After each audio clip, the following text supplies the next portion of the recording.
welcome back, folks. I'm Coach James Corbett. I'm here today with Khalid Mujahid. Have I said that right? That's right. Yeah, you have. Okay. I realise I've actually not said your second name for such a long time because I just feel like. So Khalid is a thoracic surgeon. He's also a client of mine. So hopefully, what we're going to do today is talk about a whole load of different things. We're going to talk about his running, ADHD, balancing a busy schedule. So hopefully, if those things are of any interest to you, you'll get some use out of this, and you'll have some good information and enjoy a good conversation between us. Okay. How long have we been working together? I think it's over a year. I think I found you, perhaps... It's about a year and a half, I think. Yeah, that's right, yeah. Yeah, I think it was like about halfway through 2023, I think, somewhere around those times. Yeah, I just started working at the Golden Jubilee Hospital in Clydebank, and the OBS gym is relatively close to there, about a mile away. So that was really convenient for me. So that's how I found you.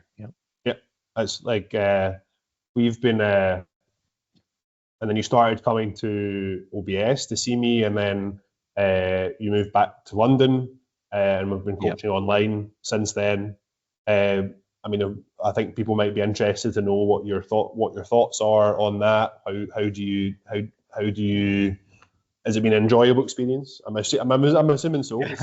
You've lasted this long. It's been really, really enjoyable. I think when you're choosing a personal trainer or a coach, and it's like with anything, I've been through many different personal trainers in my life, and for some reason or other, they haven't gelled or things haven't worked out. But as with anything, if you choose a coach, you have to have the right balance, I think, of a bit of friendship, bit of fear, bit of admiration, bit of respect. And I think with yourself, I think we've got the right match for me, and that works really well. I think that you really care and you listen to what the client wants, and that's really important, I think. And we work around challenges and obstacles that we've met along the way. Now we've navigated them really well, I think. Yeah, it's interesting that you say there needs to be a balance, because I don't think every personal trainer can work with every person. I think that's like it's a relationship as much as it is anything else. It's about building trust, and not everyone gets on with everyone else. So you got to find someone that fits with you. Like I've had clients in the past where it's not worked out because not of anything professionally or anything. Like I can do a good job with them, but the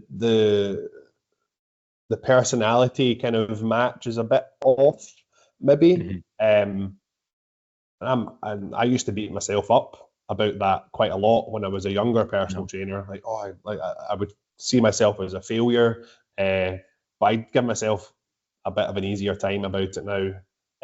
Obviously, always try and do a good job, be professional, deliver what the client wants, but sometimes they're in it for longer term, sometimes they're not. But it's got to be a balance between all those different things. But it's an interesting point you made about listening to the client. What how do you think I come across with that? What's the difference between what I've done and what you've had in the past? Yeah. So just to pick up on what you said about different coaches as well, I think it's the same for any therapist or coach or business coach, or not just sports, but in all aspects of your life. You're going to go through different people, and you just got to find the right match for you, but then keep hold of them, because I think you need a coach for everything in your life. So not so you're my strength coach, but I would love to have the version of you for every aspect of my life, so that would improve. Because for strength, I'm improving. I'm so happy with that. But what you're doing, if that could be replicated for everything else, would be great. And coming to your second question about listening, so I think you listened to the problem with my knee, and you really took that into account, and we really worked. And for 3 years, I've been struggling with that, and we can talk about that later. And I thought it was never going to get solved, but thankfully, thank God, we've actually. Let's just talk about it now. Okay, yeah.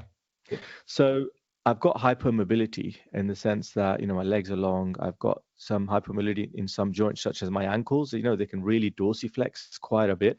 So that makes me lean forward a lot. And I injured my my left quad tendon. And I've been, I'm a surgeon, a doctor, and I do loads of research into it. It's the second strongest tendon in your body after the Achilles. And I was looking at the damage that was done. I developed quad tendonitis. So what happened was I got an acute flare up because I was doing squats wrong.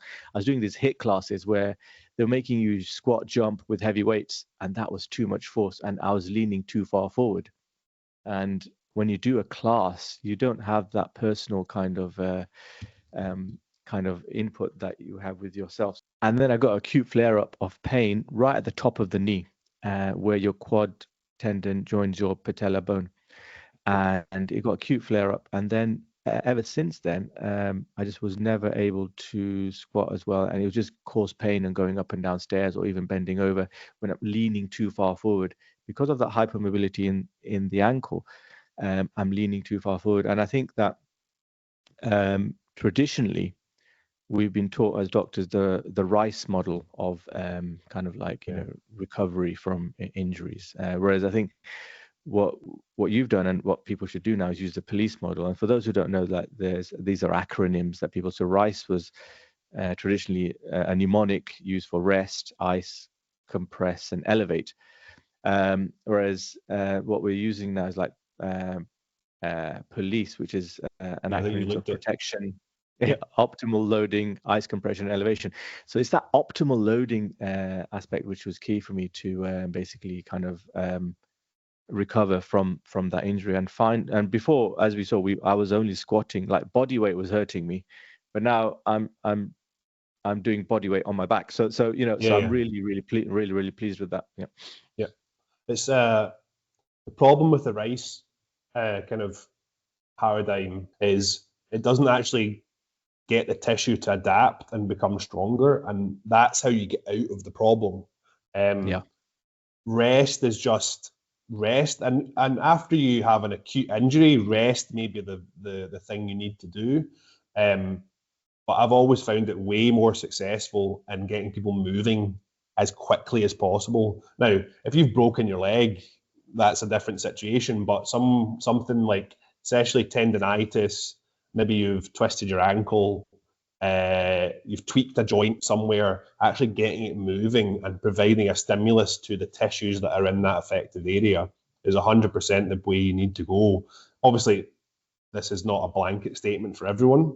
There's going to be things like if you've been playing rugby or football and you've ruptured your ACL, you're probably going to need a surgical intervention to do that. Like, it doesn't matter how many hamstring curls or single leg RDLs or like there's literally just nothing there. You need to go and get something done about that. But yeah, the police model, that's the first time I'd heard anyone kind of put that into, until you just mentioned it there, protecting it from further damage. So like either stopping the activity that you're doing that hurt it, but then not complete rest, finding a load and an exercise selection. Load and exercise selection are probably the main things with like, because you may not be able to actually do a body weight squat without a lot of pain, and a little bit of pain is fine.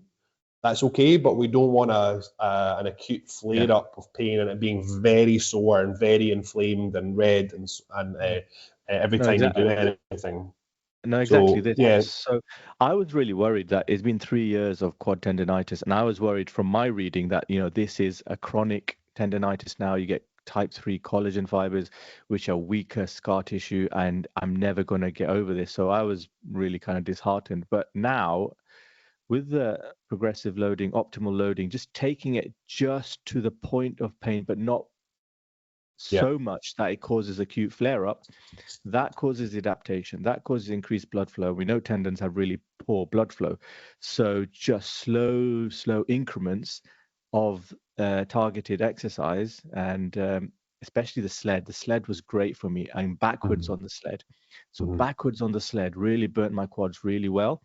And and it takes time. And for anyone with quad tendon injury, I'd say, look, be patient with it, but don't stop doing things that cause you pain, because you just have to just take it to the point of that, so you get that adaptation. So running backwards was also good for me as well. I found after about 100 meters of running backwards, then your quads start burning, and all of that in combination with the wedges and the machine with the leg extension, I was using that as a marker for where I'm at. And initially it was just like 20 kilos single leg, and it was causing pain. And I just wasn't getting, but there'll come a point where and also the warming up was so important, because I need a lot of warm up before I go into this squat. But because I'm impulsive and impatient, and we found out a couple of weeks ago, I just want to go straight into the fun bit of the exercise. But I need to be patient and have that delayed gratification and do the warm up, which will enable you to do the fun bit better. Yeah. There is there's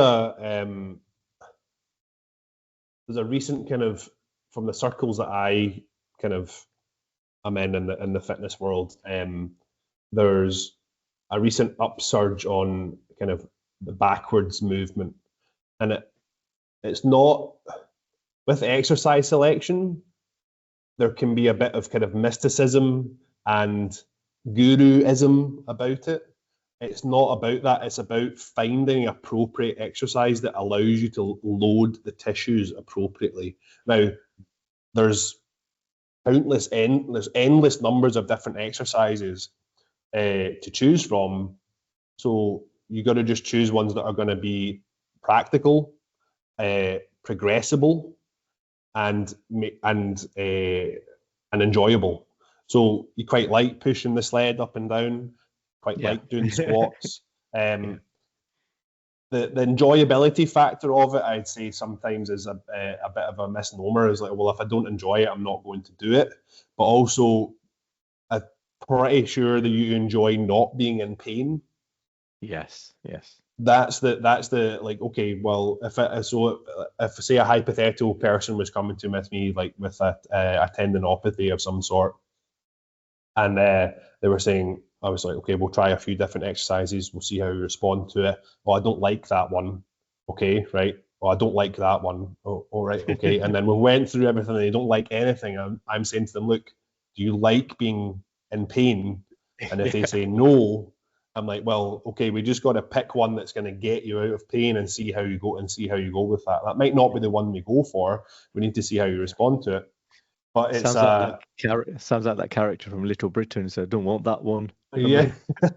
Oh, no, not that one. Yeah. It's you're dating yourself with that reference there, Khalid. Yeah, I know. We're all 80s kids, so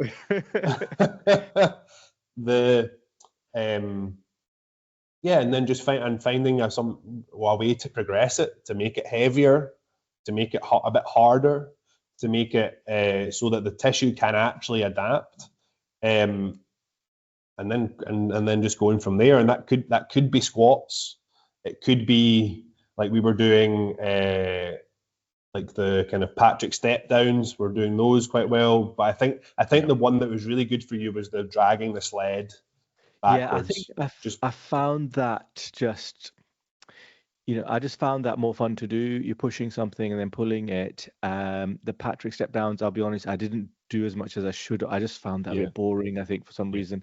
But I realized its importance, and I'd love to be able to eventually progress to a dragon squat type thing, with single leg type stuff. But I'm pleased that with the sled I was progressing by putting more weight on there and using a TRX band to just pull it.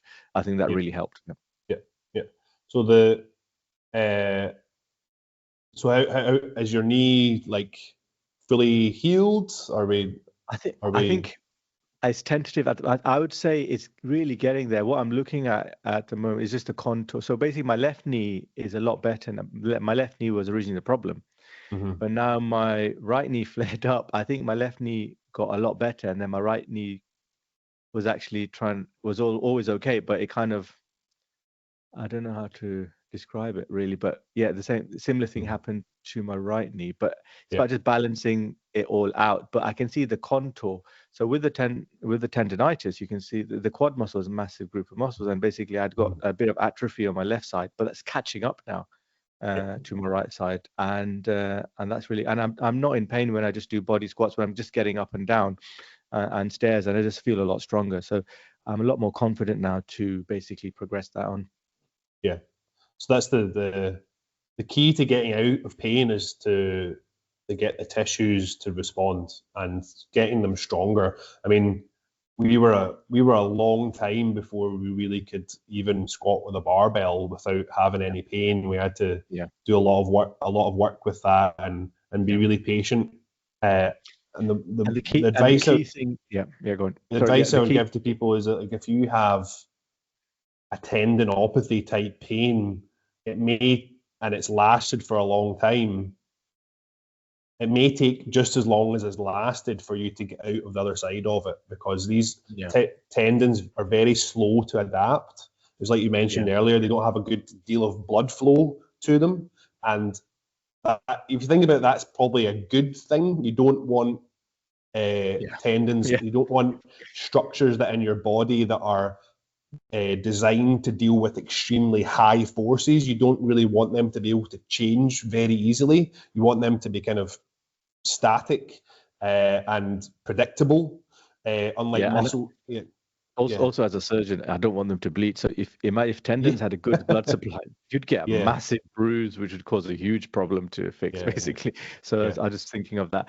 But it's consistency. I think that early on, I was inconsistent, as you know, because of work and everything like that. But it's the consistency which I've benefited from. Initially, as you can see on the Turnkey app, basically, some days I'd make, some days I wouldn't make. Sometimes I'd miss a week, and you need that a little and often for the adaptation to take. And I think that's what has made the difference in the past few months. Yeah, it's definitely your training's got a lot better in the past few months. It's and you can see that from all the numbers are going up. All the markers that we look at are getting better. You're putting on muscle mass, you look more muscular. You fit your shirts, fill out your shirts more, fill out your trousers a bit more. The thing that you came to me with was you wanted to get back to running, and you wanted to be strong and fit and able to run because you really enjoyed it. How's that process going? Yeah, so I think that is good. I've actually probably neglected my cardio a bit over the winter because it's so cold, but it's something I spoke to you about and sent some links to about this hybrid model of training. I think for me is important to do both strength and cardio, and it's perfectly capable to do that. And they actually, I think, complement each other. Cardio, because the cardio is for the heart, basically, by staying in that aerobic zone for a sustained length of time.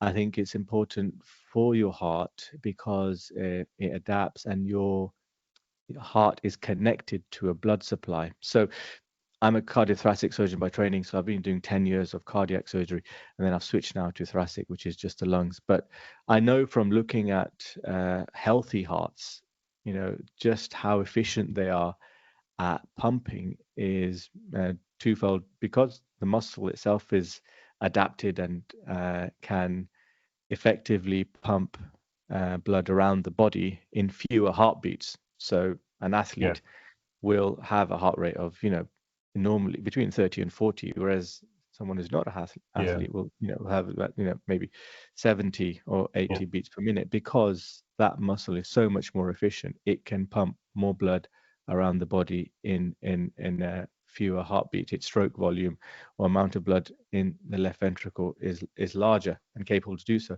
But also the resistance that the heart is feeling, so that vascular bed is much reduced. It's like circuits and things, and people who understand a little bit, basically, if you've got more capillaries coming off, you've got lower resistance. So the heart is happier. The heart likes low resistance. It's happy because it's pumped and it's not feeling any thing back. That's why exercise is so good for blood pressure. Yeah. It's the best thing.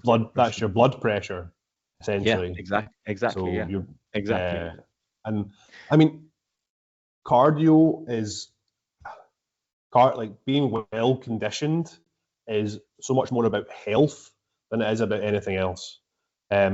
People have they think they need to do cardio to lose weight. They think they need to do cardio to sculpt or tone or do all these sorts of things. And actually, that's a really ineffective way of thinking about what cardio to do. You like to lose weight, you don't have to do any cardio. And that's the thing. That's like the calorie deficit that you create comes from your diet, and that's way more effective than trying to use because if you go on a treadmill for 30 minutes, you might burn 200 calories. But there's two things to that. One, if you eat like half a Mars bar, that's you just destroyed the 200 calories you burn. You've just eaten back. And there's a second part to that is when you do cardio, your body has something called the SAID principle, so specific adaptation to imposed demand. Any demand that you put on your body will give out an adaptation. If you want to lose weight, you actually want to maintain as much muscle mass as you can. And cardio, while not being like catabolic, shall we say, you have to do hours and hours and hours and hours of cardio a week to becoming to be actually losing muscle mass. It's taking time away from things that you could be doing to maintain muscle mass. I would rather someone did a small calorie deficit and lifted weights than they ate at maintenance calories and tried to create a deficit through cardiovascular exercise. You're going to see much better results in terms of losing weight. And actually losing weight just within itself is a huge benefit on just general health. If you are overweight and your BMI is in the high 30s, unless you're very, very muscular. Unless you're muscular, unless you're very, very muscular, that is something you're going to have to address. You're going to have to bring your BMI down to. Now, if there's a crossover point where you're losing weight and getting muscular at the same time, which beginners can do, there may be a point where your body weight doesn't have to come down as low as you thought it would have, but that process is done so much more efficiently through diet and nutrition than it is through doing cardio, because cardio is something you got to do. That's something you got to devote time to. So in terms of like the overall resources that you have available to you, whereas actually just eating a little bit less and cleaning up your dietary and your nutrition habits, that's so much less effort. 100%. I think you said yourself that you can't exercise your way out of a bad diet, and it's all in the kitchen basically. That's where it's made in. And unless the calorie is very unless you're a 24-year-old Olympic athlete, and how many of those are there? Like probably less than 1,000 in the world. You know what I mean? Like it's that type of person has such a high workload, has such good genetics, has nothing else to worry about really in terms of their stress. All the resources are going into adapting and actually you might even find that like that person needs such a high calorie input just to maintain their body weight from how much training they're doing that they actually may need to revert to some more processed foods. It's fascinating you say this, because it's a really interesting article now in BBC Science magazine, which I read, and they were trying to work out this whole calorie business. So basically what they have said from the research is that the human body can really eat, and they looked at these hunter-gatherer tribes in Africa and compared to us here and stuff, and they said, look, they did a scientific study, where they radio dated like all these carbon and stuff like that, so to work out exactly how many calories the human body can burn if you're constantly on your feet and you're constantly kind of working like a hunter-gatherer, how many calories burn. And what they worked out is 4,000. What happens is that you can't burn more than 4,000, because what happens is that the body just becomes more efficient, super efficient at burning calories.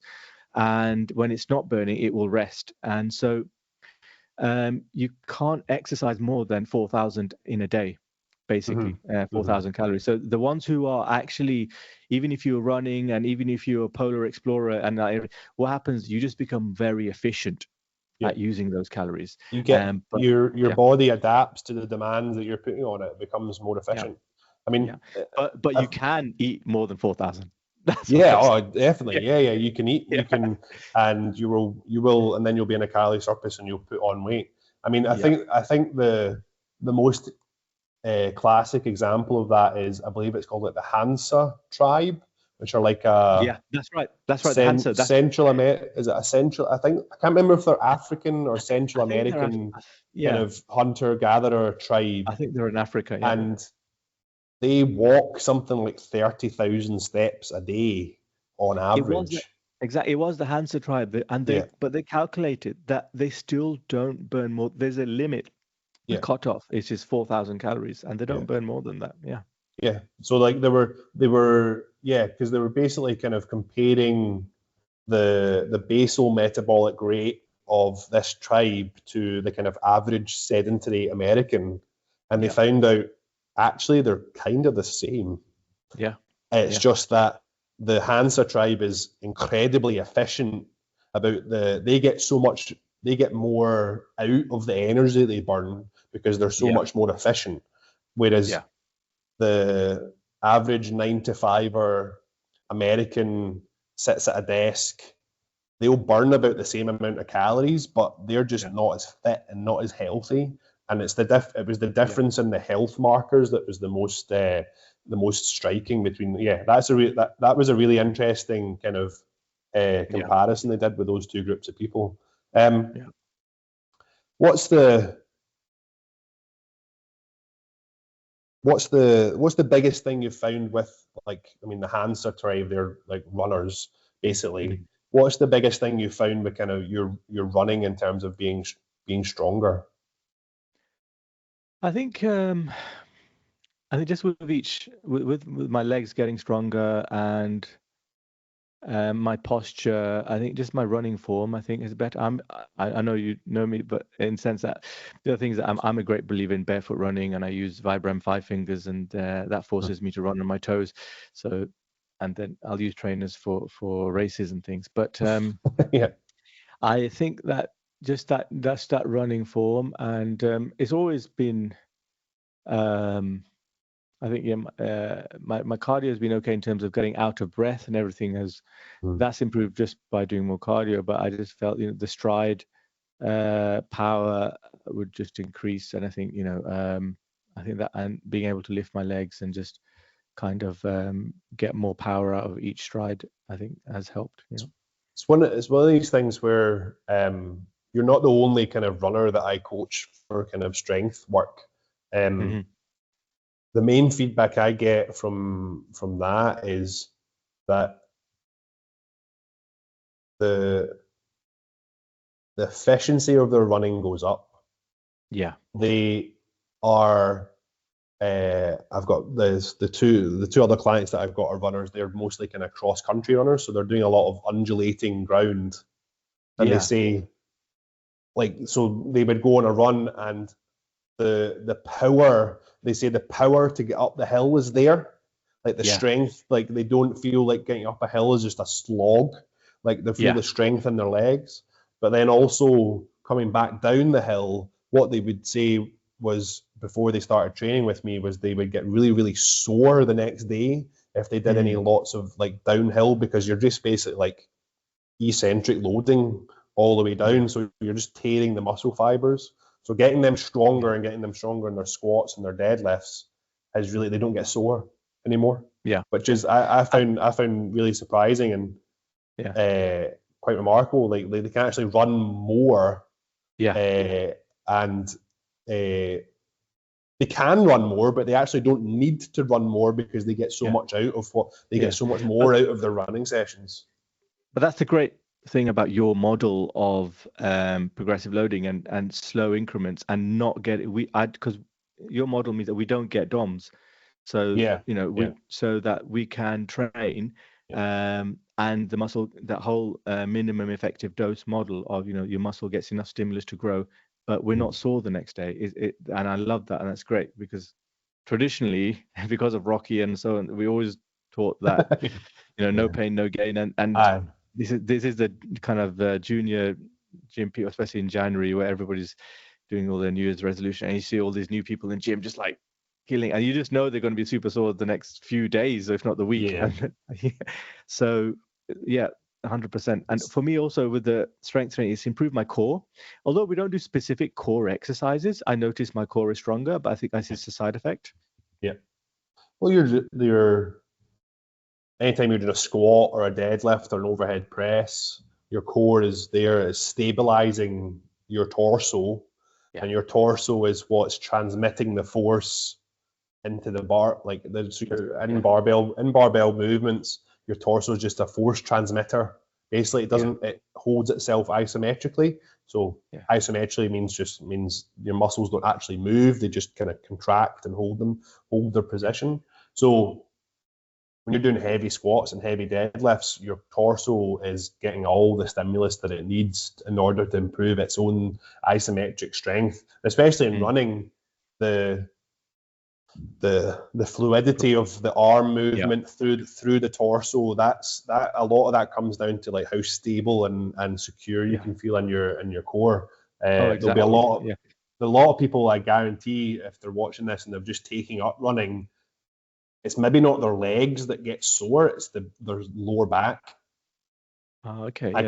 So if people just like they've never run before and they maybe decide to do like a couch to 5K or something, and when they start actually the running or the jogging part of it, it's the lower back that begins to like burn or feel sore. I mean, that could be for all sorts of reasons, but usually that's just because the lower back's not very strong. And if you're doing your squats and your deadlifts, everything here feels so much better. That's an interesting point. Yeah, I mean, when you run with beautiful form, and it's a work of art. If you watch all of the elite runners like Kipchoge or someone run with beautiful form, it is that fluid motion where the right arm is syncing with the left knee, and it's that propulsion forward through the core, which is that's what everyone wants to try and emulate. But it's interesting when you mentioned the lower back. That one time when I did the deadlift and I got an acute spasm in my right lower back, erector spinae, at that area. But I thought, oh my God, that's it. And I think a lot of people quit deadlifting because of that. But it was nothing. It's just basically a weak link in the chain.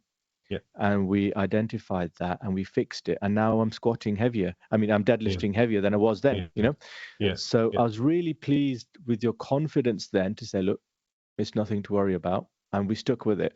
But I know for a fact that a lot of people would quit deadlifting at that point because they're very scared of injuring the lower back. And I just want to tell people that actually don't quit. Lifting heavy is the best thing for your bones and your joints. It makes them stronger. It's that, and I think the deadlift gets demonized to some extent, and I think that is a lot to do with people haven't been taught how to deadlift properly. They haven't been taught about the way their body interacts with the barbell, the way the barbell is interacting with gravity, and how to arrange their body in a particular way so they can deadlift efficiently with efficient form and in a safe manner. And I think if you've ever hurt your back deadlifting, I can guarantee it's because you went too heavy too often and you had inefficient form. And there's plenty, like there's so much evidence out there to say that form or technique or whatever word you want to use to describe it doesn't really have a lot to do with injury rates. The way I would argue it is if you have good, efficient technique, it's not that you're never going to get injured.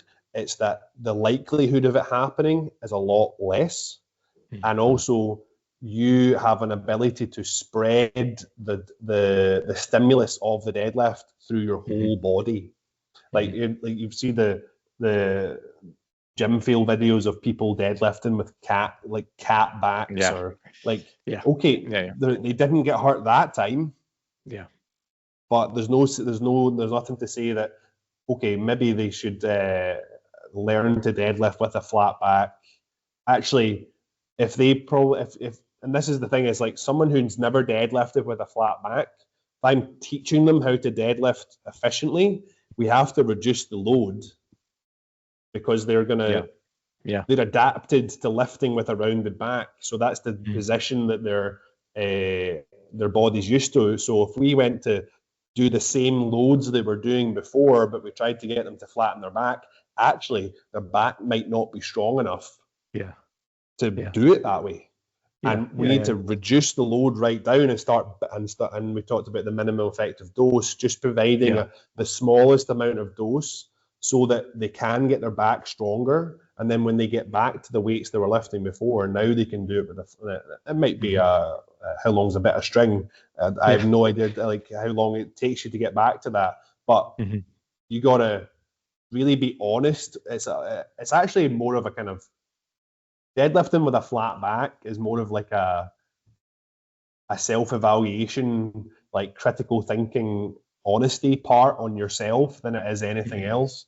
Like you can just move a weight up, no problem. But eventually what's going to happen is there's going to be a weight that you can't stand up with because your back's rounded, and you're going to have to just go back to square one anyway. So why don't you just learn to deadlift with a flat back in the first place?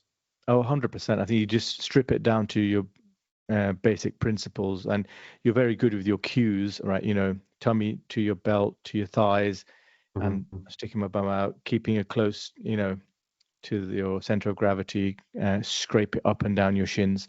So those cues, you know, I always try and go through the cues. Sometimes you forget, but then you think, why is this feeling heavy? Then you realize actually this is what. So yeah, I think we're born to lift, in the sense that there's a great book which got me into running called Born to Run by Chris McDougall, and he followed this tribe called the Tarahumara in Chile who just run ultra marathons as a way of life, and that's what got me into running. And I think if they did the same thing and made a book called Born to Lift, that would be great, because I think the human body, you know, is, you know, beautifully designed for that. I think that, you know, we can lift very heavy, and I think that, and there's a great if we're going to talk about longevity or something later, but there's a great little podcast with Peter Attia as well, who talks about, you know, the bones and how strong how lifting is so important to get strong bones, and especially for women as they get older with osteoporosis. It's paradoxical because you see old women doing, you know, aqua yoga aerobics, and really they should be in the weight section of the gym, because that's where it's very important for them. You know, they're unloading their skeleton. Yes. In aqua aerobics, whereas they should be loading their skeleton, and it's like it's just actually the complete opposite of what you should be doing. Now, there may be a case where if someone's so frail and deconditioned, that may need to be their starting point. They mean like they might not even be able to pick up a 7 kilogram technique bar and do some RDLs with it. They may need such a regression in their exercise dose that actually going into a swimming pool might be the right thing for them. And that's it's like when they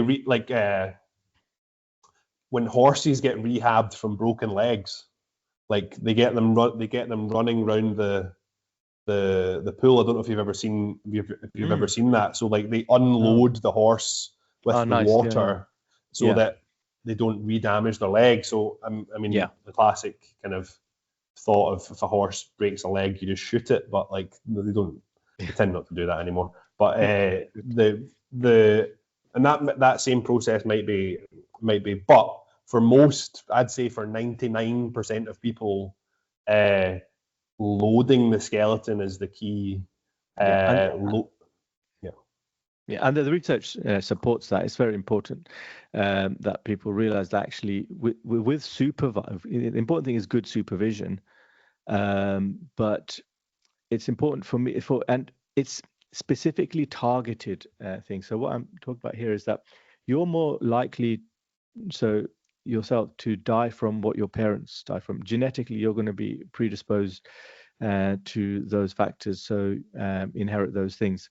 So it's important for you to know. So my grandfather, he fell over sadly and he fractured his hip, and that's something to be wary of. Okay, so that is something, especially Asians, we have slightly more fragile bones, in South Right, Asia. okay. We're Yeah. slightly more prone to diabetes and Less, things, so less dense, less yeah, dense bones. slightly less dense bones. So I think you have to target knowing what your weaknesses is. So that's another reason why I'm focusing on strength training, is because I know I have slightly more fragile bones. So you try and strengthen those areas. I've got hypermobility and other things. So you kind of you counteract in other areas. Same as Africans who may be very athletic and have great muscle and fast twitch fibers, or even slow twitch, but they may then suffer with high blood pressure and aneurysms and other things and kidney problems. So it's you take one thing and it's balanced out with another and stuff. So it's important that especially as women get older, they lose their estrogen, and they then, because of that, they may get slightly weaker bones, and they suffer from osteoporosis and wedge fractures. That in order to counter that, you kind of build now. So you have a long and healthy life. So you build up your bone mass now, so that you are.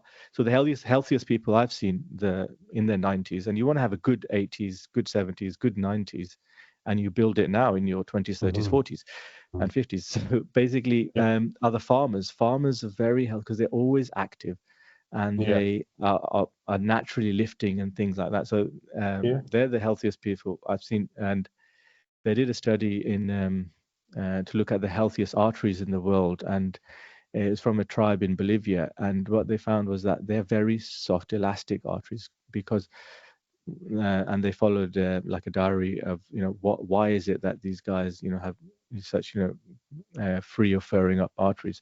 And it's because 90% of the time in the waking hours they were moving, constantly moving. So that natural movement just meant that the arteries are very supple. And I think sometimes people get a bad view of exercise, that is pain and it's suffering. But if you reframe that as just movement and ask yourself, how much have I moved today, that could help in taking away the kind of painful associations that exercise sometimes has. Yeah, there's a cost to be paid for. There's a price to be paid for everything, and you don't want to have to that bill. You don't want that bill to come due when you're 75, and kind of a good way that I like to think about it is health span versus lifespan.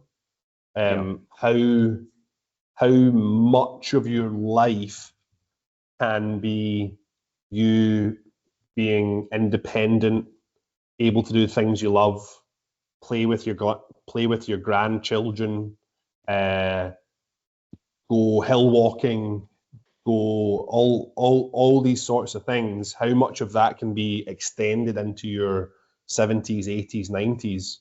And the thing that got me thinking about that was my own grandmother, my dad's mum, who died when she was 83, I think. I was 18 years old when she passed away, 18 or 19 maybe, I think. I had never known her as a healthy, capable, like independent person. She'd always been kind of, she had a nebulizer because she had emphysema. She didn't really leave her chair unless she was walking to the car to get driven somewhere, to go and sit in a chair somewhere else. And she'd had a hard life. Like she was like a matron in a hospital, like a nurse kind of in a hospital. She was like had been through the Second World War.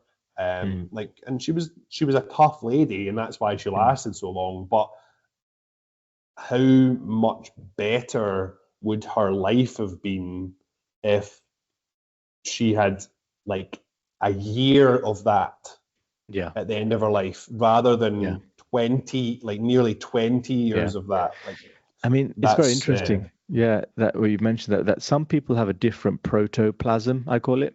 They're just made of different stuff. So she's probably made of she's got a good protoplasm to have lived to 83. But I assume she was smoking, was she? That's what she got. No, she never smoked. She actually didn't smoke. Where did she get that? Was it mines or coal or something? Yeah, I think possibly.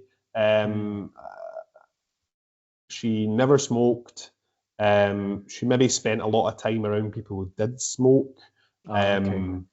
But I have a strong suspicion that her emphysema was due to a lack of activity, because like your body adapts to whatever you give it, and inactivity can be an injury as much as anything else. Like, inactivity is a stimulus. So your body just goes, well, I don't need my lungs anymore. Therefore, like, as just age takes over, there's nothing there to kind of fight against that degradation of like being fit and being healthy. That's my No, it's very interesting. While we're talking about lungs, she may have had some kind of genetic conditions that can cause emphysema as well. But anyway, we won't go into too much scientific stuff. But basically, I think when it comes to lung health, I think it's fascinating, because what happens after around 38, 40 is you get at the basis of the lungs, we call this thing called atelectasis, where your lungs are essentially, if you think of like bubble wrap, they're just like you got 3 lobes on your right, 2 on your left, and they're made up of a lot of little alveoli called bubble wrap. Now, the bit of your lungs which is close to your diaphragm at the bottom, they naturally collapse as you get older, and so you got less efficient oxygen exchange, and they will open up with exercise. But if you a lot of these people, you see that breathing types is very fashionable these days. Breath work and stuff like that. I think a lot of that is just being more aware and being meditation and stuff like that. But ultimately, I don't understand when people say, breathe through your left nostril, take it to your right liver, and all this business, because ultimately it's just one airway. It's one pipe connected to. It's a single system. So if you look physiologically, you can't breathe into your belly button. All that. But anyway, all that as may, exercise is so. When I go for a bit of cardio exercise, I end up hacking up this green phlegm and like grey coloured phlegm, and that's been sitting there, and I feel so much better after I've coughed it all out, and that's only through a bit of strenuous activity that opens up those basal layers, the atelecta at the bottom close to your diaphragm, and we need to do that more regularly. And it also cleans up all your sinuses as well. Just a bit of cardio is so important for you, I think. So I think yoga, meditation, and all that has its place, and I think it is important for mindfulness, for neuroplasticity, to reduce stress. And I think we're going to talk about exercise for stress as well. If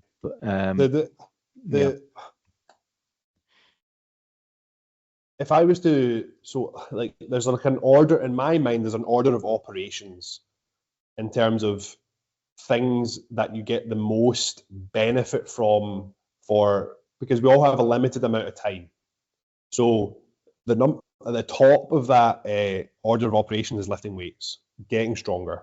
That should be, if anyone. So it's like kind of, we're about halfway through January just now, or just slightly over halfway through January. Everyone's new me, or new year, new me, all that.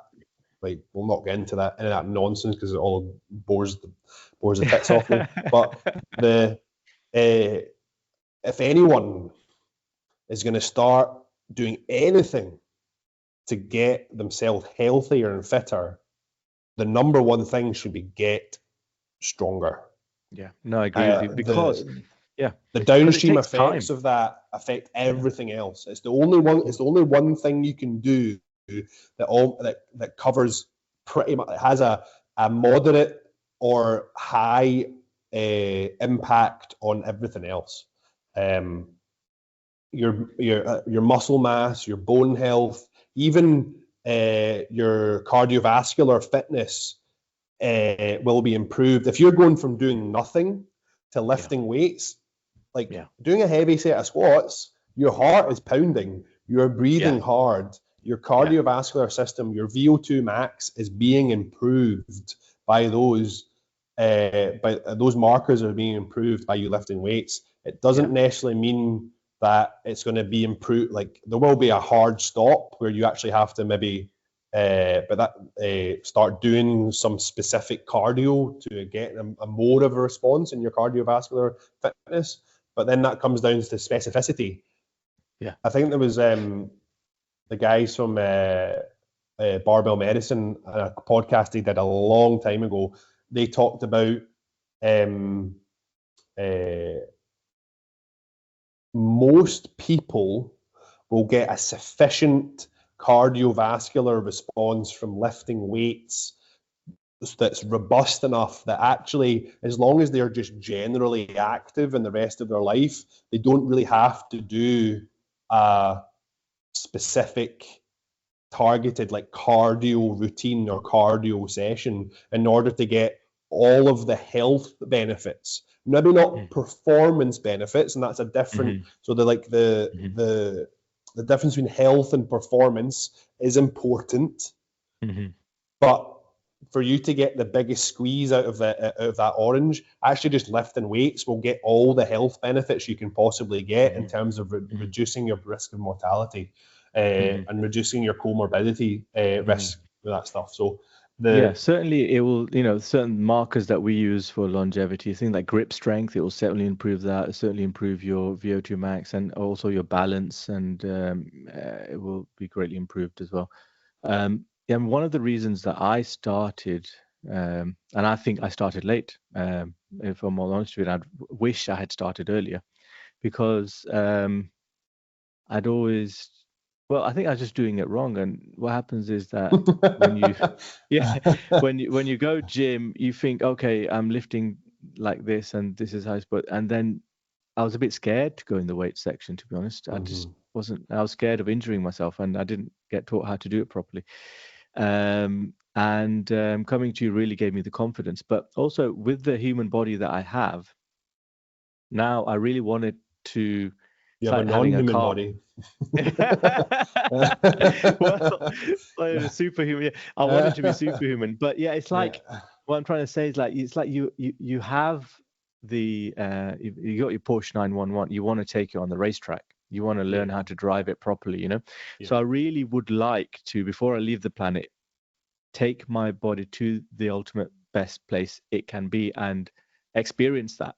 And I think without lifting, you can't do that.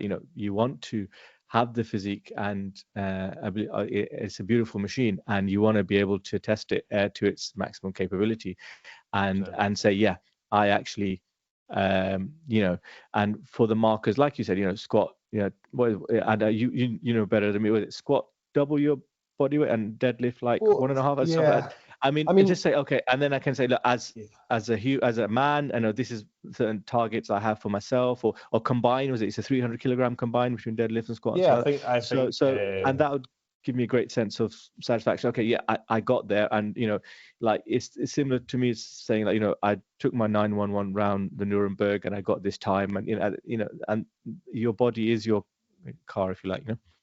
Yeah, it's one of these things where we've got to be careful with putting absolute numbers on these things, just mainly because of genetics.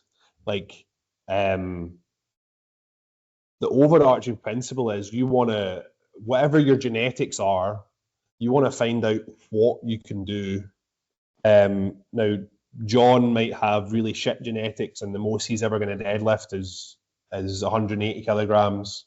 Whereas Jim might have the world's best genetics, and 180 kilograms for him is frankly a waste. a waste of potential. Like by the time you're an adult, the idiosyncrasies that come together that equate your life are so varied and so individual for you that it's not useful to put numbers on these things. So like a 300 kilogram target for you, which is the target I've put for your kind of combined squat and deadlift, that's just something that's completely arbitrary, but it's also based on it's not arbitrary then, but it's based on my experience, it's based on how your anatomy is put together, it's based on your previous training history I've seen up till this point, and we might get to that goal and you go, oh yeah, I've got more. Like, yeah, let's go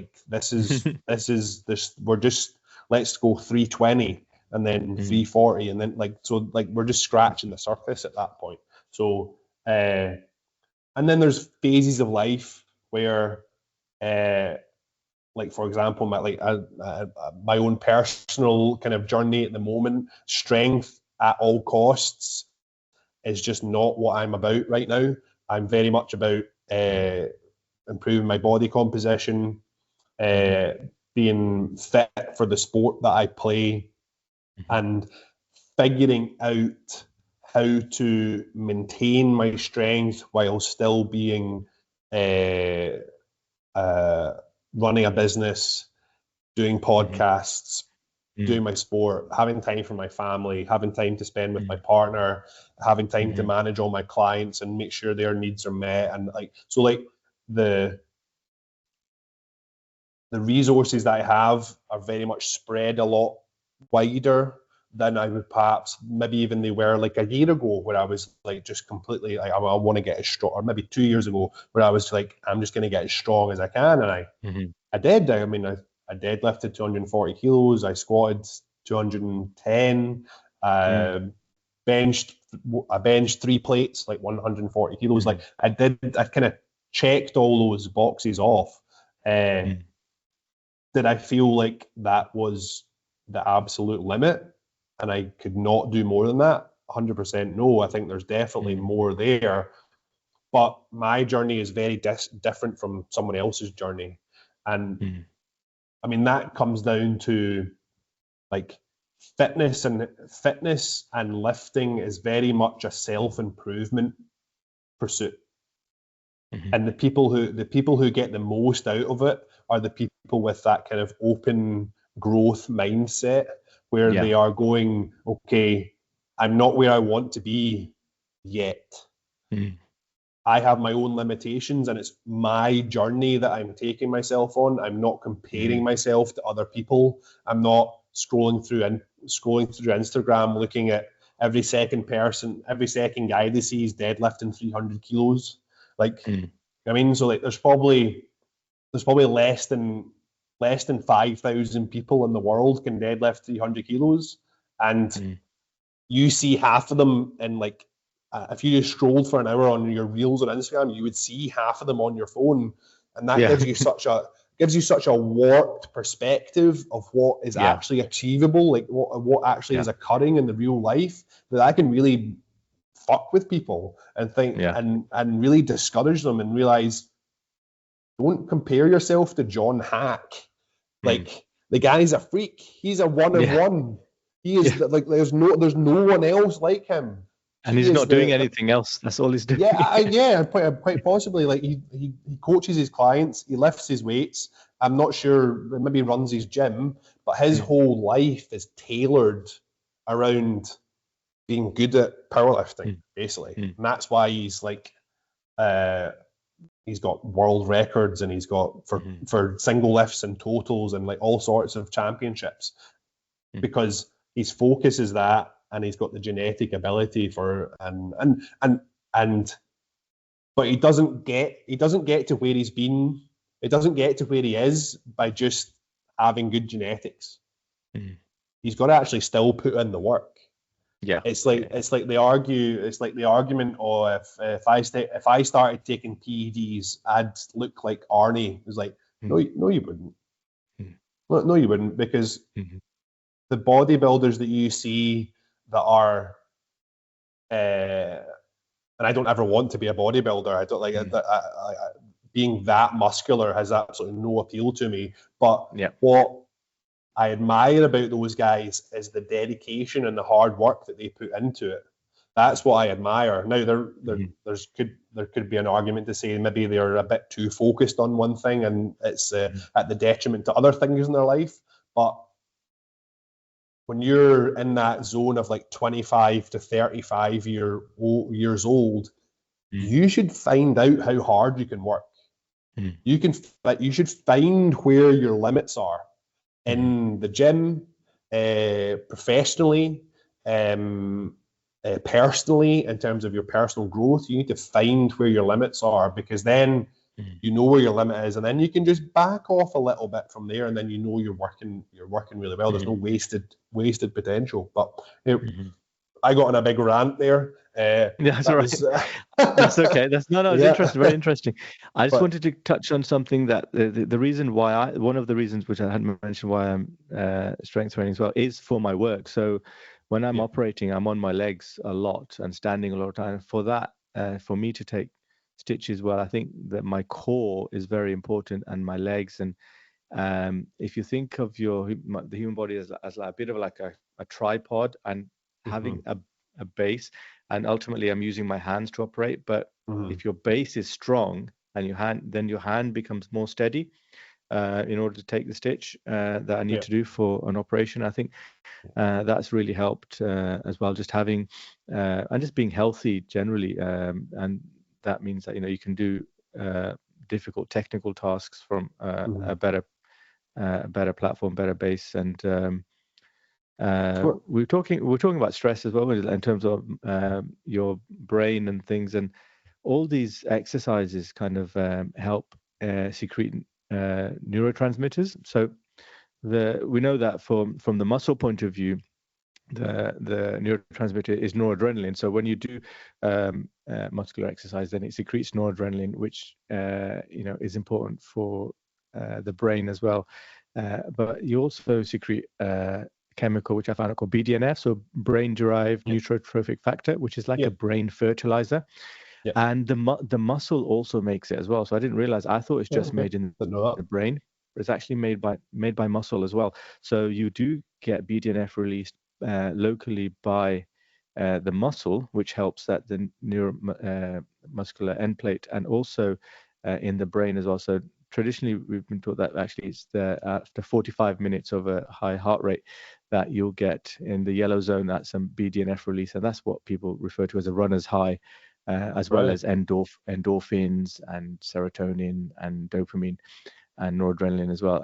But with the lifter's high, if you like, I don't know if you've experienced it at certain times, you feel quite euphoric after lifting. It's probably a combination of maybe if you got a PB, or if you've done some heavy lifts, and you just get a bit of a buzz from that. And I think you do release BDNF, you do release lots of hormones, and overall these are good for stress relief. And I think you were asking me the question about how I cope. Generally, I think it's a lot to do with mindset, a lot of genetics. So I generally have no stress or anxiety about things generally. I think that's just how I am, but it's in a bad way. I mean, it's good, I think, for people who are snipers, bomb disposal, or cardiothoracic surgeons. I think you kind of maybe gravitate through. You kind of just find yourself in a field that you end up being good at, and I think that that's important. But for me, for certain other things, it's bad. Like. How anxious you are is very determined by your genetics. Just generally how much negative emotion, also by your gender as well. Like women experience much more negative emotion than men do. That's very much thought to be an adaptive thing. Because if you're a female and you're looking after a small infant, you want to be very sensitive to negative situations that could end up being having harm to the child. So you want to be very sensitive to that and pinpoint it early and remove yourself from that situation. Whereas men tend to be a bit more gung-ho and the challenge is like, it's more of a masculine type thing. It's not that. It's just that response just isn't there. Yeah. They tend to be I on think, the yeah. Men do suffer with anxiety as well, but I also think they that definitely do. Yeah. I think it's also to do with, but maybe women suffer more. But then I've equally found some women who don't suffer with anxiety. I think it is genetic, but then I think that it's also to do with your childhood upbringing as well, in what environment. And I think Well, a it's lot very of adult, multifactorial. yeah, A very a lot, multifactorial thing. These things are never just one thing, and women who go through child rearing tend to have they see a shift in their feelings of anxiety. They may have been at a level before that shift doesn't bring them into any danger of kind of depression, anxiety induced like disorders, that kind of thing. But the hormonal change and all that kind of stuff. But that's but yeah, men, I think a lot of male anxiety comes from a lack of drive, a lack of distinct goals or drive or purpose. I think a lot of men experience anxiety because they feel there's no direction laid out in front of them. And this is just purely from a personal point of view. I mean, in my mid-20s, I was suffering from depression. I didn't have a job. I hadn't flunked out of university, but I'd left with just my ordinary bachelor's degree because I'd become kind of disillusioned with it. And I just didn't have any direction. And then I started going to the gym. And I started focusing on my fitness. And I started focusing on being more athletic, losing weight. And I got my body weight down to below 100 kilograms, which is the first time that had happened to me since I was like 15 or 16. So like the lightest I'd been for 10 years. Doing lots of HIIT, doing lots of plyometrics, but I couldn't bench 60 kilos. You know what I mean? I was 100 kilo male and I couldn't bench 60 kilos. So then I discovered starting strength, read the book, and then just went, okay, well, this is the processes. I say read, like I read the book. Like no one ever actually reads the book the first time. Like they just kind of go, oh, it's 3 sets of 5. Well, let's do that then. I listened to it on Audible. That's my kind of hack to reading, because as you know, I've got ADHD, so I actually struggle reading now. When I was a kid, I was actually very good at reading, but now I kind of dip in and out. So I use Audible a lot because it just keeps me on track rather than getting distracted. And sometimes I have to reread that page again and again. Apparently what's really good for, I don't know, I've not tried this yet, is if you listen to it and read it at the same time. Oh, okay. Apparently that's it's like a multiplier effect. It's not just a summation. It's there's like an exponential effect you get from that. So because I might try that. So, but what I do like is sometimes I make I keep a pen and paper handy and I make notes. I've got this ink writer called Remarkable, and I use that to make notes on just passages which are really resonated, or a few lines which I want to remember. That's a good strategy as well. So I read the book. I started.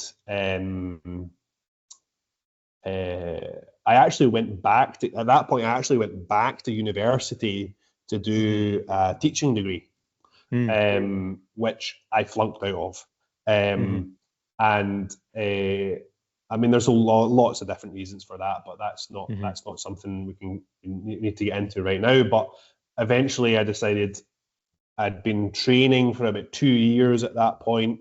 I was going strong. I mean, I think on my LP, I went from like a 70 kilo squat for 3 sets of 5 up to 150 for 3 sets of 5, something like that.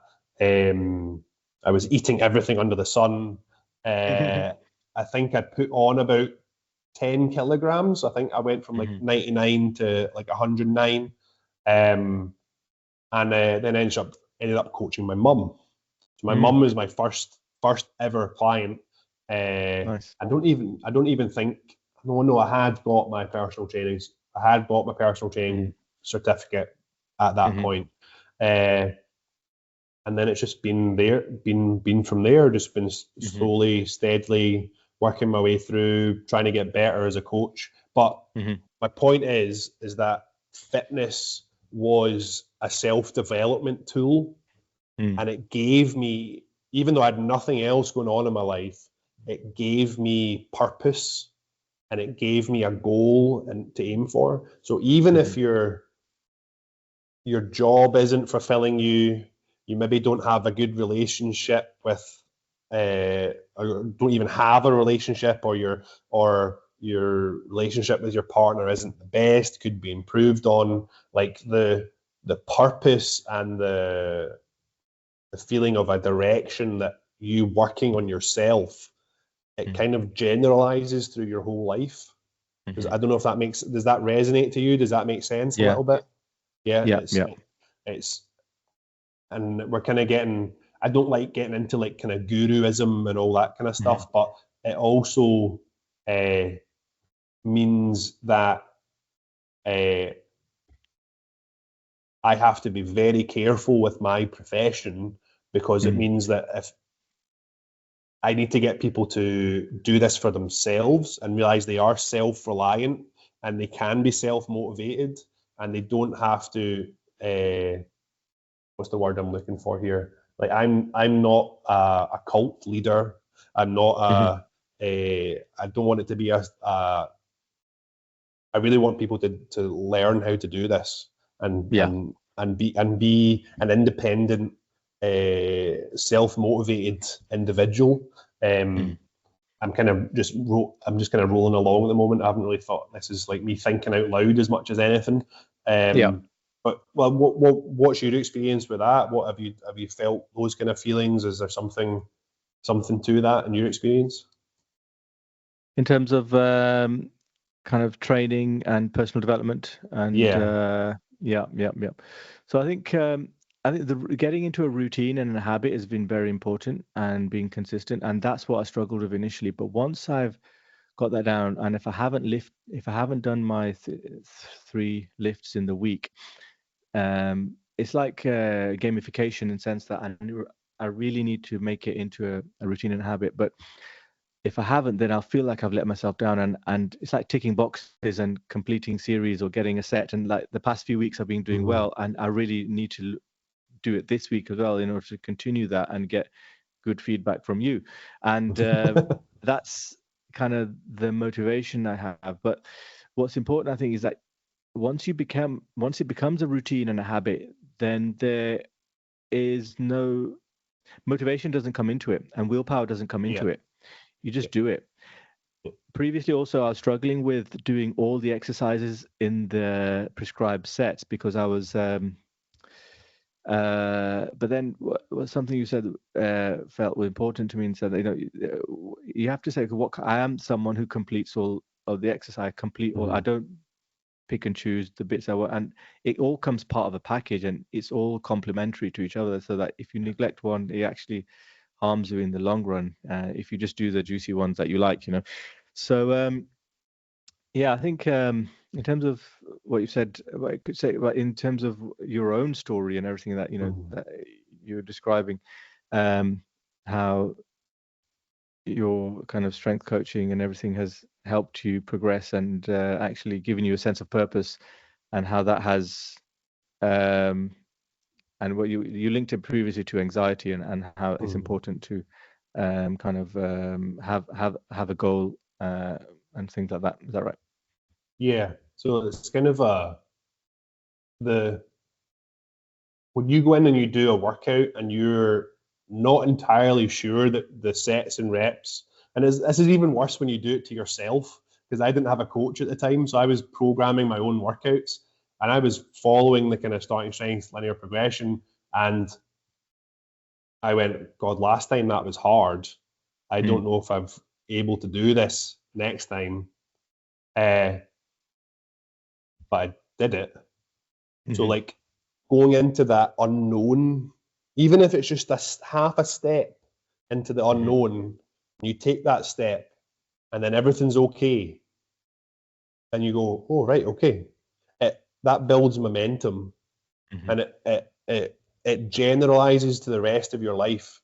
It's like I think it's very important. I just want to touch upon something else you've said, is that get out of your comfort zone, definitely 100%. So important to get out of your comfort zone. Always push yourself, challenge yourself, so that this year you start doing new things and things that can really progress you as a human being, as your brain and learning and everything is so good. But we don't. I think we beat ourselves up too much. Like when you said you flunked your teaching, this, I've taken on 2 master's courses that I never completed, but I learned now that because of my dyslexia and ADHD, I struggle with keeping motivated and onto tasks. And it's just an explanation. And through these struggles, through these difficulties, it makes you increase your emotional intelligence, your intelligence quotient. And I think it's better to fail and then succeed in something else and go through an iterative process than to have never failed.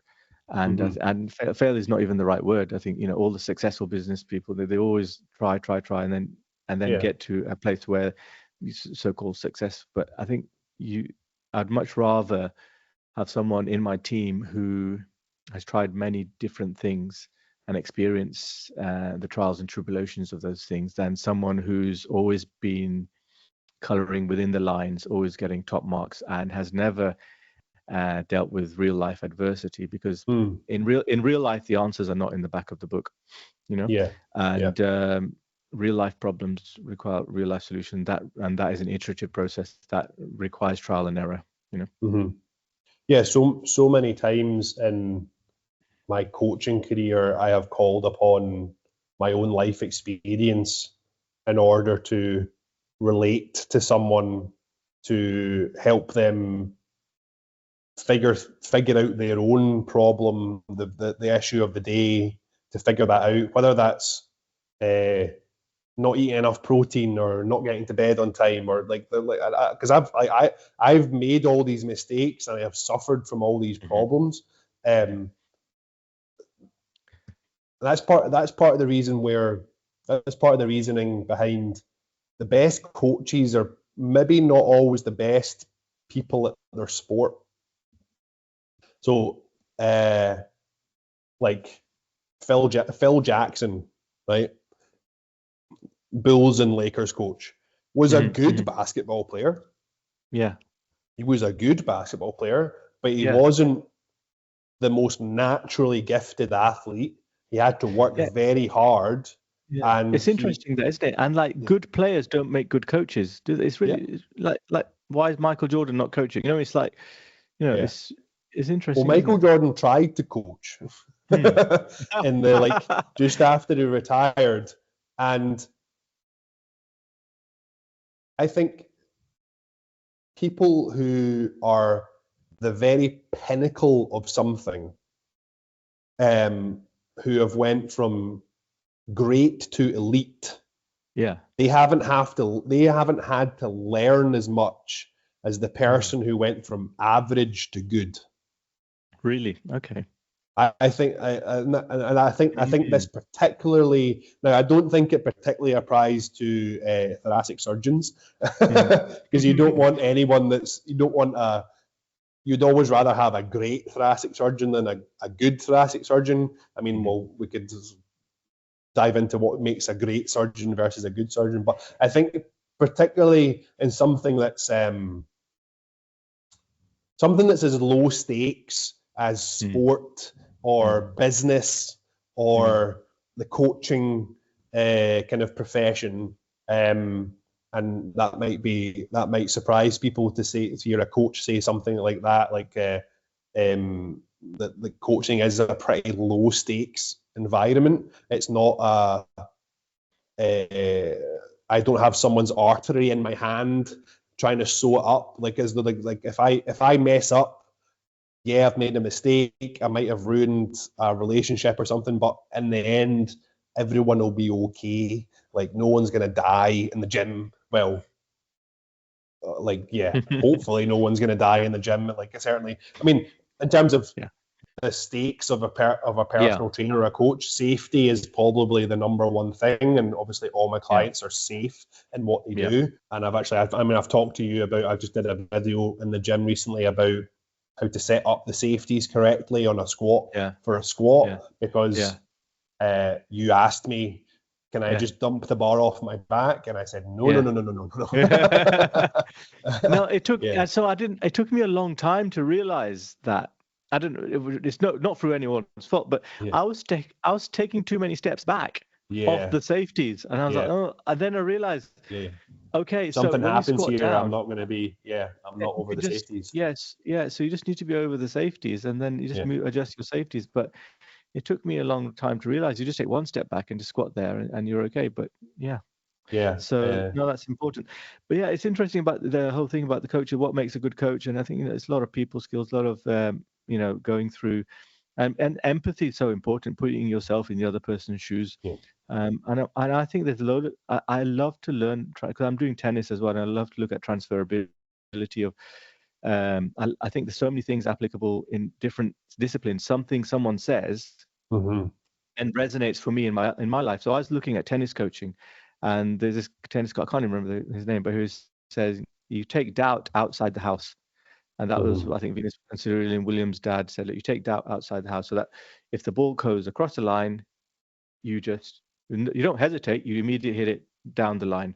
And so it's if this, then that. So if this happens, you do this. You just have systems in place that you automatically trigger. It's like a reflex response, and that gets rid of doubt and hesitation for you to do anything. And it's same with lifting. I think that you've got your cues, like your cues for deadlifting.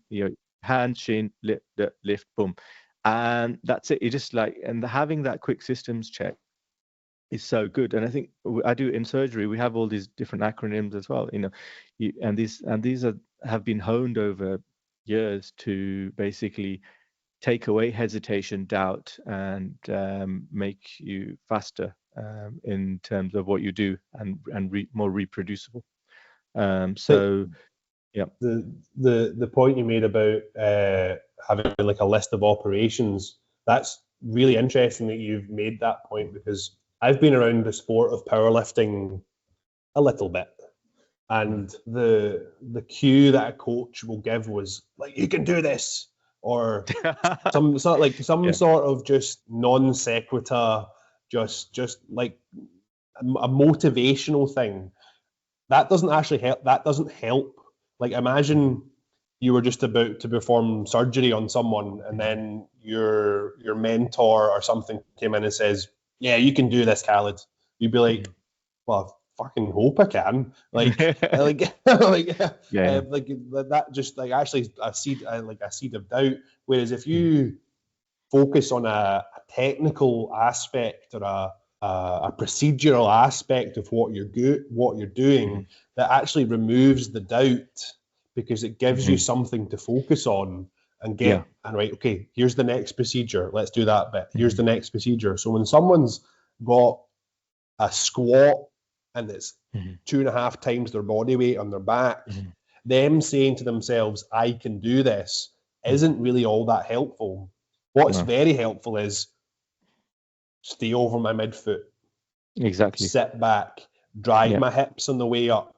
It's those technical cues that actually get them to not think about how heavy the weight is, and think about their technical execution, which results in their success. It's very important. It's very important you say that, because what happens by doing so is that you change your frame of mind. So when I study ADHD and I do podcasts and these Zoom sessions on ADHD as well, and in the brain you have two networks which are competing with each other. You have this network, and this reminded me when you taught me this, I think it's very important. You have one network which is called we'll call the demon network, the default mode network. And it's the area which is good for creativity, but it's also where mind wandering occurs. It's also where rumination happens, and basically you start daydreaming, mind reading, but it is in competition with another network, and it's a one-way switch. When you're in the task positive network, the TPN, it's a one-way switch. So when task positive network is switched on, then you're focused doing something, boom, boom, boom. And you're not in the mind wandering phase. You're not thinking about things. So you need to be in the task positive network when you're doing something and not thinking. So if I'm doing an operation, I think, oh, my boss is here, the anesthetist is running late, he's not going to let me do this operation, everybody's staying behind because of me. And that's going to affect you because you're not in the task positive network, you're in the default mode network. So you have to take away all of those extraneous thoughts which are going to affect your task at hand, because then you'll hesitate, then you're not going to perform as well as you would. And there's ways to do that, like you said, to just think of the task. So when I'm operating, I'm thinking of the task at hand. This is where I make my incision. This is how I hold my scalpel. This is how I'm going to take my stitch. I'm going to take it through the curve of the needle. I'm going to minimize my economy of movement. I'm going to be just focused on the task at hand. I'm going to open the artery in the middle. I'm going to go through these sequential sets of procedures in order to perform a well executed task. So you have to really be in a very mindful point of execution, I think, and enjoy that process. I think it's similar with lifting. It's similar with any actual physical task. Surgery is very similar to a lot of these skilled tasks which require these different cues, such as golf, tennis, and you go through, everything has its own rules, where, like, so in surgery you hold the needle just a third of way along, you follow the curve of the needle, you minimize tissue handling, and there's an economy movement. There's a discipline to it. There's certain rules you follow in order to perform a good operation, good wound closure and stuff like that. There's also human factors involved, but similarly to lifting, you grip the bar tight and you go through the center of the movement. But there's lots of other cues, and similar to any other sport. And I think that's a fascinating kind of crossover. And you find many surgeons who play golf or something who appreciate that as well. There's certain rules that you have to follow. I think it's the difference between. I think we've maybe talked about this before. Is the difference between being outcome orientated and process orientated. So when you're in that flow state, you're very much focused on the process of what's happening in the moment, and you're not worried about the outcome. The outcome will happen. The desired outcome will happen if you focus on the inputs to the system. Like I think of any task as like a black box. And all you can measure is the inputs and the outputs. You don't really know what's happening in the black box, and that's something that I learned from my engineering degree, was transformation principles. You have input signals and you have output signals, and if you change the input signal and nothing happens to the output signal, that means that input was inconsequential. It didn't matter. So. But you got to make sure you're only changing one variable at a time. So the way I try and get, and this probably is particularly cogent to like habits and lifestyle and nutrition and things like that, stuff outside of the gym. Because if you try and change too many things at once, then the outcome becomes wildly different to what you were expecting it to be. And you actually, and people become very focused on the outcome, and they don't put the inputs in necessarily to change the outcome. The outcome is basically just a way to feed back and see whether you need to change any of the inputs or not. So if you're trying to lose weight, you go from just kind of not really being aware of what you're eating, and you just all of a sudden you're tracking your calories and you're eating more protein and you're doing all these things. You've changed like 5 or 6 things, and you don't really know what made the biggest difference. And let's say nothing changes, you don't know where to look. to make a change so that you can get the outcome that you were looking for. So if I'm taking like a nutrition client, the first thing we do is we do 2 weeks of them not changing anything, and we just record everything. Recording, yeah, we record everything so they have a visual food diary, and that allows me. And then we don't necessarily track calories or anything, but we just start to trigger that awareness of what they're eating, and I actually say to them, look, you're going to want to change things just naturally because now someone else is looking at what you eat.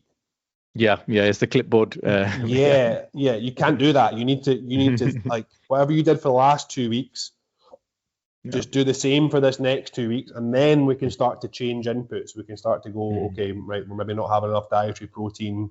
You're definitely eating too many calories, or you're not eating enough calories, or like, and we can start to tweak the inputs from there. But yeah, it's the difference between being mindful and being focused on a process and only worrying about the outcome, because you actually really can't control the outcome, because the world is so varied and there's so many different factors that go on to this, that go into the outcome, that you don't have any real control over. You have to be just worried about what you can control, and the things that go into that. So like what you eat, what you sleep, what you lift, like those are like, and there's lots of different things, but the ability for you to be focused on that process rather than thinking of a number or a specific thing, and because I've changed my own thinking on that a lot recently. Did our personal training certificate, we got taught that you had to have SMART goals, and the problem with SMART goals is it's actually quite a good way to measure kind of business things, but in terms of like, because that's where it comes from, the SMART, like, or the specific, measurable, attainable, realistic, time defined. That's really good for metrics that you're tracking within a business, but it's actually not that great when it comes to like human psychology. And it doesn't really work that well. Yeah, no, I agree with you. SMART goals can be okay, but the thing is that if you don't achieve it, you can beat yourself up about it. And also, I think it sometimes means you don't think big enough, because some things are not specific and measurable and achievable. So you have to have some big ideas as well about. This comes into goal setting, having vision board and stuff. You touched briefly on sleep as well. I just want to mention that sleep is so it's the most important thing, and it's difficult when you're doing night shifts to get that right. But so I think, like, what would do you have any advice for people that do night shifts? I think that you have to look at what you're doing, but try and get some sleep still on your night shift. And this is even the Royal College of Surgeons, all the doctors' bodies, and say that the workplace has still got to provide you with some rest. Night shift does not mean is not the same as a day shift. Okay, so everybody has to be. It's you down tools, and it's damage limitation, and it's all about kind of just keeping things ticking over. Okay. And it should not be you're working as hard as a day shift, and you have to be cognizant of that. Get your rest in the day, do the work that's needed, but everybody has, so the day shift has to help the night shift, and if it can wait, it has to wait. Everything has to wait for the daytime. That's when you have more people. That's when you have more resources, and everybody is like more alert, and all important things should be done then. Night shift is just about damage. It's about limitation. It's about do what's necessary and monitoring, and people forget that. And I think people end up thinking that the night shift is the same as the day shift, and it's not. And you're allowed to rest, and you should be provided with rest for that. And I think the key hours are between, say, 3 and 5, and if you can get some rest in that, you could still keep your circadian rhythm. And you're but if you don't, then the circadian rhythm just goes off kill, and it takes a long time, especially as you get older, to kind of recover from that.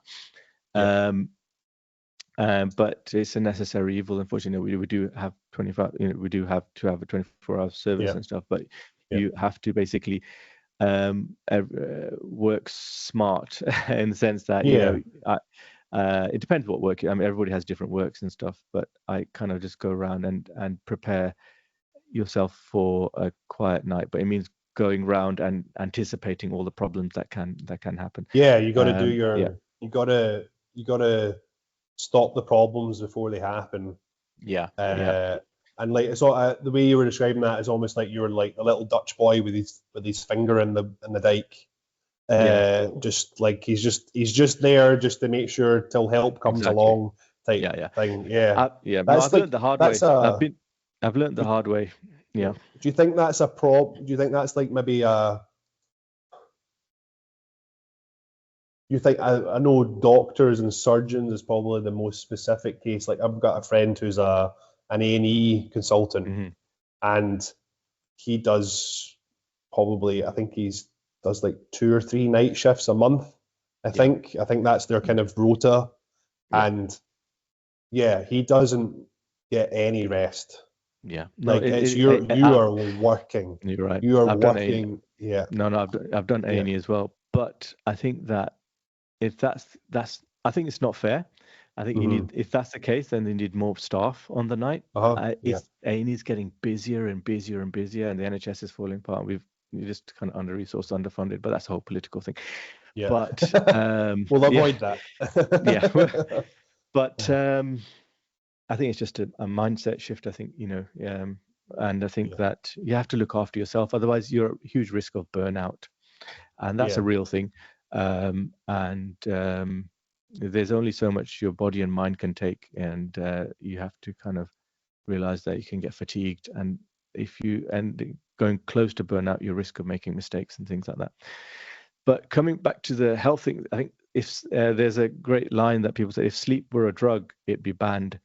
Yeah. And that's how effective it is. And some people do. I love the idea of having a little biphasic sleep, a little afternoon nap. I think to boost your hormones and things like that. So I think, everybody. I think that's the basis on which everything, and then your food and everything else. Yeah. So if you're not getting good sleep, you're not going to get as good results. I think it's sleep. I think you were the first person I ever heard say that. Is like if sleep was a PED, it would be bad. It would be banned. Yeah, that's how good it is. Yeah. That's how good it is for you. Well, that's how you know PEDs are effective, is because they're banned. Yeah, like it's like, exactly. Like that's how you know. That's how you know testosterone isn't effective, because no one's banned it yet. Yeah. Like it's, hey, if testosterone worked, it'd be banned already. So it's like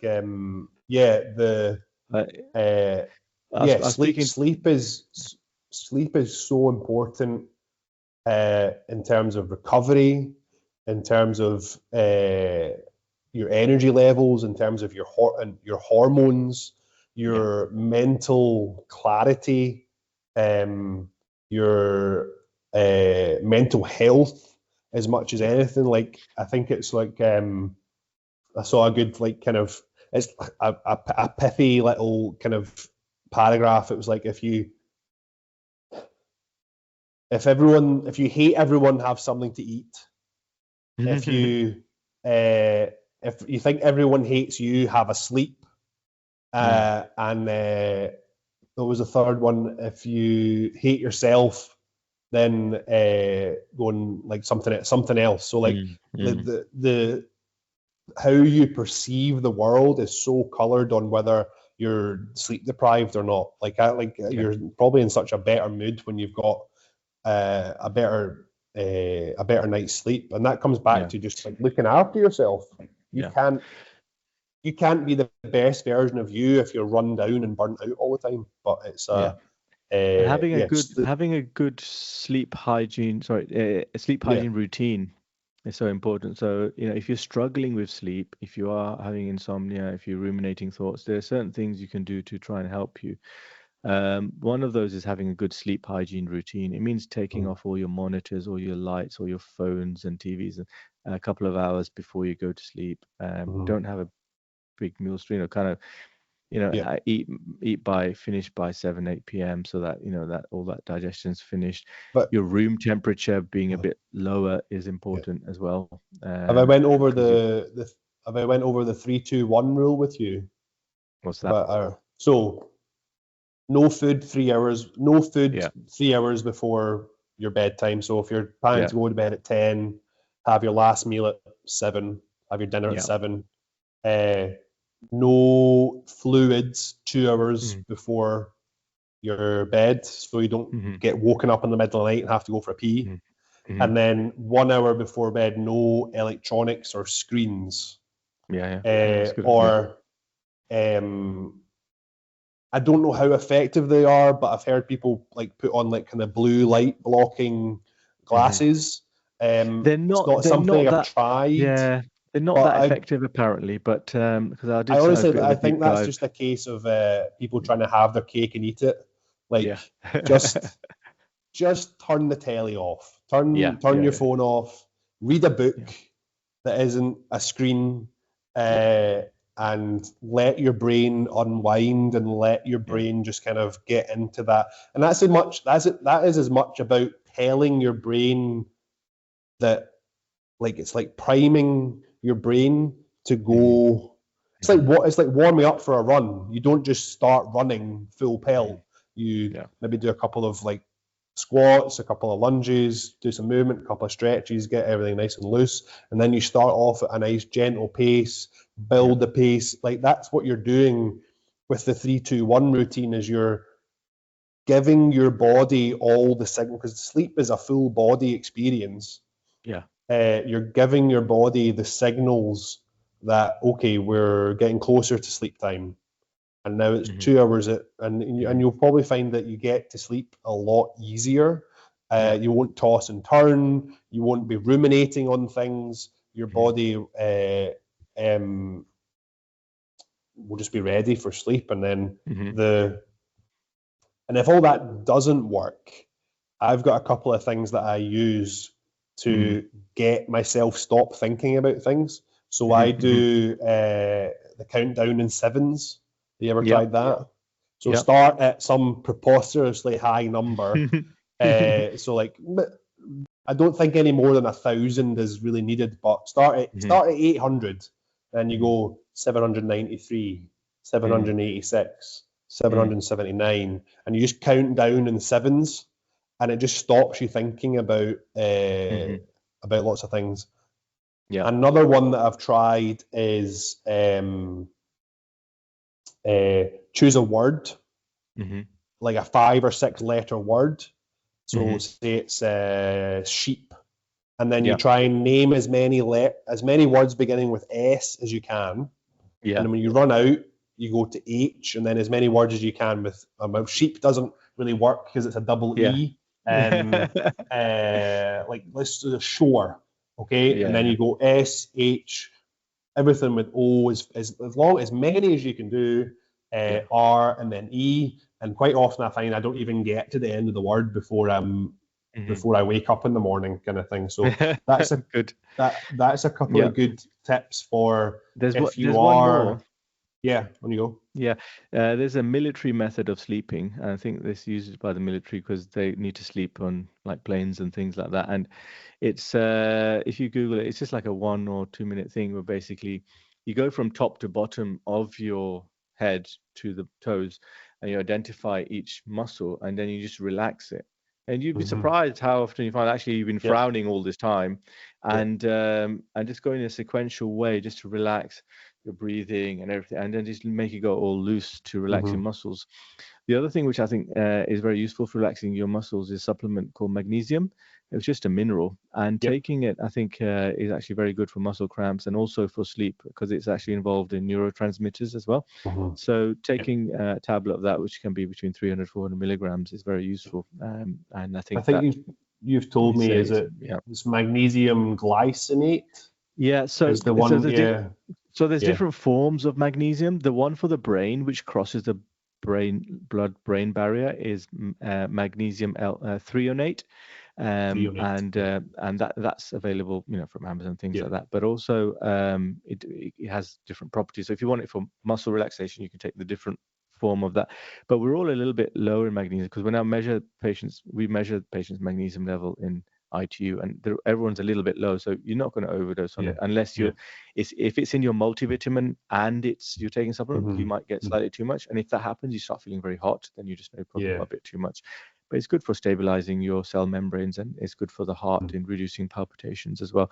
And I think when we sweat, what happens is that we lose so many salts and magnesium as well, that we end up traditionally just replacing with water. And I'm a great believer in having these electrolyte tablets and stuff just to kind of supplement this. And even if you just have a bit of salt and a bit of sugar, it will just be useful. Yeah. Being hyponatremic will affect your sleep 100%. And it'll affect your performance as well. It only takes if you lose 2% of your body weight in water, that's like your in terms of like sweat out 2% of your body weight, like you're close to death.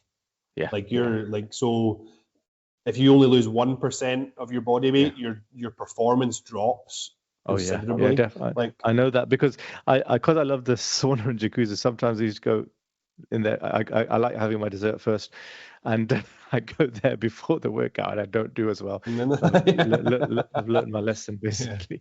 But I think I do like sauna, jacuzzi, and stuff like that. But I think it's good for you as well, for like heat shock proteins and stuff like that. But you definitely do it after the workout rather than before. I do it. And even and we talked about the very start, that kind of order of operations of things you should be doing. If you're, I think we talked about this. I think maybe like in the middle of last year, you were telling me, "Oh, I didn't go to the gym today. I went to the sauna." And I was like, "Okay, well, go to the gym first, and then go to the sauna. Go to the sauna after." But this is what I find. This is what I think. Workout do in the morning when your testosterone is at its peak, when its cortisol is at its peak. And I always pick the one that's going to be the hardest first, because that's that's the one that's going to fatigue first. So the squat or the deadlift generally I try and do. If it's lower body, the one that's going to be hardest first. And you notice if I do the bench first, then my press isn't as good because I've put it all into my bench. So if I do the press first, so what I want to get my PB in basically. You're like. And the way, I mean, we've not really talked about kind of program structure or anything, but the way I'm structuring your program is what you're doing, what we would call an old man 4-day split. So basically a 4-day split would be 2 upper and 2 lower, and you would do that over the space of a week. But what we're doing with you is we're stretching that out to 9 days. So you're just doing 3. Why have you said old man? The thoracic surgeon 4-day split, we'll put it that right. So basically, like, as you get a bit older, you just don't recover as well. So we need a bit more time between your workouts. So, but what we do on your lower body days, so like 1 week you would have like an upper, a lower, and an upper. That usually works quite well. The lower body workout is usually heavy enough, and we maybe do like an extra set of each exercise or something just to kind of tip you over. And then the next week you would do 2 lowers and an upper. So it'd be a lower, upper, lower. And what we do on those weeks is we just put in some dumbbell presses after your lower body work, just because your upper body can generally handle a bit more stuff, just because it's not lifting as big of an absolute load. So we just chuck that in, and that keeps the stimulus more evened out over the kind of the way that I'm thinking about your training cycle. So there are tips and tricks that people can use to kind of use a structure, but kind of just individualize it to them a little bit. Now, if you were 25, I'd be like, yeah, we'll do a 4-day split, no problem. You should be getting 4 workouts in a week, and we'd be piling the weight on pretty well. But yeah, that's so that for an older kind of like early 40s and onwards, and also depend. I mean, if you were if someone's life stress is low, if they don't have anything else to do other than train, and they can handle a lot more. There was a really good story about, I was listening to a podcast with a bodybuilder on it, and he said that for the last like 16 weeks before a comp, he actually, so I think he was American, or he might have been Australian or something. He moved to Dubai, and he was just by himself, and just like a couple of training partners. So very low life stress, like sleeping like 12 hours a day, and like 8 hours at night, and then like a 4-hour nap in the afternoon. And all he did when he wasn't training, he just slept, played video games, and ate. And he was absolute. And he'd been a bodybuilder for a long time, and even he was shocked at how well his body responded to that, and how much more volume he could do, and how much bigger he got, even in a 16-week kind of prep for a bodybuilding show that he was doing. So he was like, it just goes to show, I mean, that's very much anecdotal evidence, but it just goes to show that all these things make a difference in what we're doing. Like, we've got to take into account life, family, work when it comes to personal training, and when it comes to actually getting stronger. But it's not, it's working for you, I would say. Things are just slowly going up every week, getting stronger every week, and we make changes to your program as they needed to go. And that's one of the biggest benefits of online coaching is you very much get to view the video in like the cold light of day.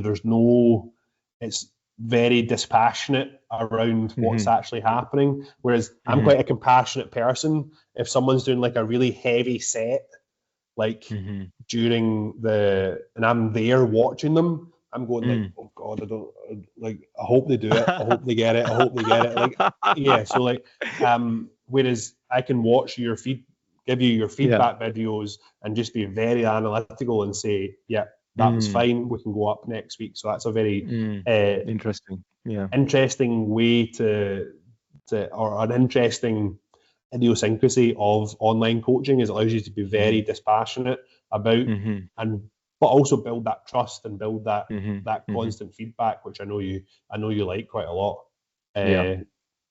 Right, I think we've kind of, I mean, that's been like 2 hours we've talked. 2 hours. It's a long time. I don't think we planned to talk that long. Anything else you want to touch on? No, I think we've covered a lot of stuff, a lot of material there to go through, isn't it, really? No, it's been very interesting. I'll remind everyone, like, subscribe on YouTube, do all that nonsense. You can tell I'm not a real YouTuber. I think you've got an Instagram page. Have you? I haven't. I've got one, but I need to make all that stuff. Basically, I'm going to make it soon. So I wanted to, because I'm really interested in ADHD and stuff like that. I'm going to make a YouTube channel called ADHD Surgeon, and even things like lifting for ADHD, running for ADHD, just to kind of improve our brain health. I think there's been a lot of interest in that. So once you get all that up and running, I'll put it all in kind of in the description and get people to go and follow you. And and we'll do this again. We'll do it like I mean, we speak to each other every day pretty much anyway. We'll have a good conversation again, and I know we covered like very different varied subjects, and it was kind of all over the place. But I think that's the benefit of being able to just sit and talk about something. We don't have somebody going like, you've got half an hour. We can just sit and talk about all sorts of different things. It's got its good points and its bad points, but it allows us to kind of delve into things, and hopefully if anyone's got this far, they've found something useful for it. That's great. Okay, right. Thanks, James. Thanks for having me.